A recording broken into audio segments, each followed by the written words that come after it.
Meski pesona keindahan alam di gunung menjadi daya tarik tersendiri bagi pendaki, namun di balik itu terdapat kisah misteri yang selalu membuat merinding dan ketakutan.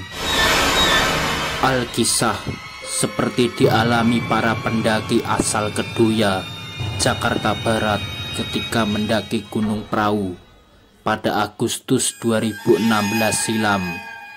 Mereka berangkat menggunakan kereta dan memilih via Patak Banteng sebagaimana jalur paling banyak dipilih para pendaki.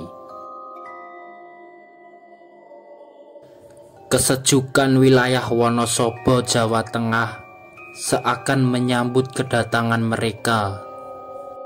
Dalam satu kelompok terdiri dari 5 orang, mereka pun memulai pendakian pukul 3 sore. Setelah mengisi surat izin masuk kawasan konservasi atau SIMAKSI. Baru aja jalan sudah dikasih jalur menanjak, ujar salah satu pendaki, sebut saja Jody. Menurut Jody, warga setempat terlihat sudah pulang dari bekerja di lahan pertanian. Hamparan perkebunan dan pemandangan desa terlihat mengesankan. Menuju pos 1 Sikudewo di tepi jalur pendakian yang sudah seperti tangga. Jika beruntung ada beberapa warung yang biasanya buka di sepanjang jalur.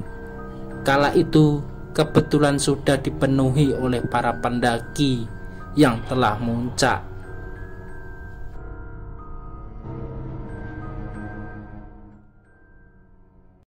Ramai pendaki yang turun gunung.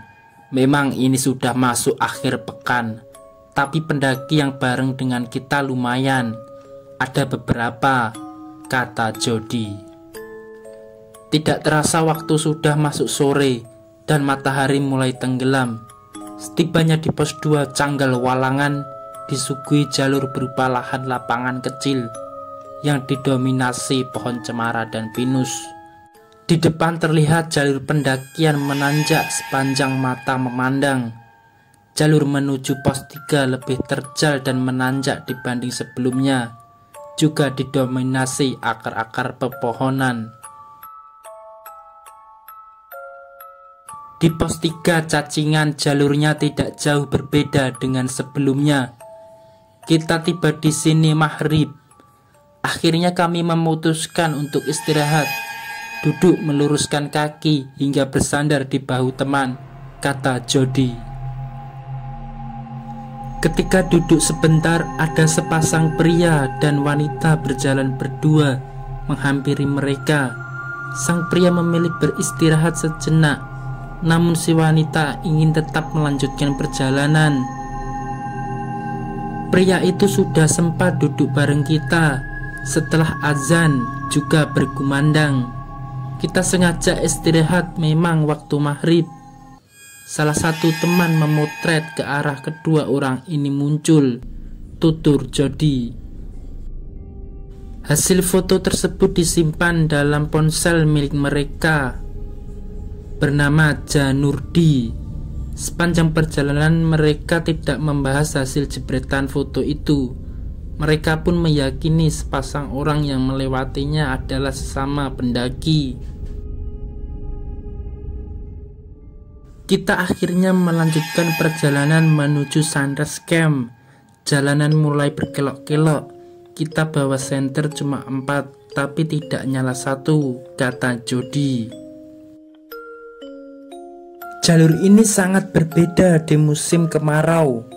Mendaki Sunrise Camp, jalur pendakian sudah landai dan terpampang area lapang yang biasanya dijadikan tempat camp. Sunrise Camp merupakan area favorit semua orang yang melakukan pendakian ke Gunung Prau.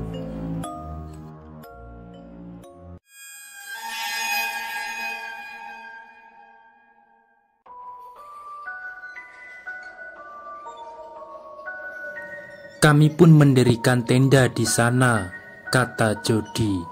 Setelah summit menginap semalam, kemudian turun keesokan harinya. Mereka kembali turun melalui jalur Patak Banteng. setibanya di base camp dan kemudian berkemas pulang ke Jakarta. 1 minggu setelahnya, si Janu mengajak kumpul, tiba-tiba membuka galeri handphone dan memperlihatkan hasil foto ketika dipost 3 cacingan, seperti 2 sosok makhluk gaib bergandengan tangan. Cerita Jody. Satu makhluk itu terlihat besar, sementara satunya terlihat kecil. Jika ingin lebih jelas, aturlah cahayanya lebih terang. Jody menambahkan, kebetulan ketika itu salah satu temannya bernama Astri Listiani sedang mengalami rutinitas datang bulan.